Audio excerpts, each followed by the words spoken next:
নমস্কার, এসবি নিউজে স্বাগত। চলে যাব আজকের দিনের একটি গুরুত্বপূর্ণ সংবাদে। মেদিনীপুরে বিজেপির জয়ের উচ্ছ্বাসে মাতল শহর।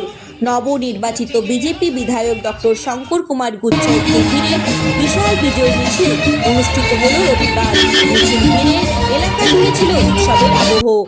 দলীয় কর্মী সমর্থকদের ঢল নামে রাস্তায়, হাতে দলীয় পতাকা, মুখে জয়ধ্বনি ও আবির খেলায় সামিল হন বহু মানুষ। মিছিলে নেতৃত্ব দেন স্বয়ং ডক্টর শঙ্কর কুমার গুচ্ছাইত। সাধারণ মানুষের প্রতি তিনি কৃতজ্ঞতা জানিয়ে বলেন, এই জয় মেদিনীপুরের মানুষের জয়, এলাকার উন্নয়নই হবে আমার প্রথম লক্ষ্য। বিজয় মিছিলকে কেন্দ্র করে কড়া নিরাপত্তার ব্যবস্থা করা হয় প্রশাসনের তরফ থেকে। শহরের বিভিন্ন গুরুত্বপূর্ণ রাস্তা ঘুরে মিছিল শেষ হয় দলীয় কার্যালয়ে। বিজেপি নেতৃত্বের দাবি, মানুষের আশীর্বাদ ও পরিবর্তনের ইচ্ছার ফলে এই ঐতিহাসিক জয় এসেছে।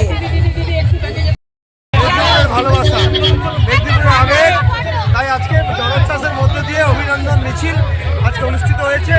এটা মেদিনীপুরের ভালোবাসা এবং উচ্ছ্বাসের প্রতিচ্ছবি।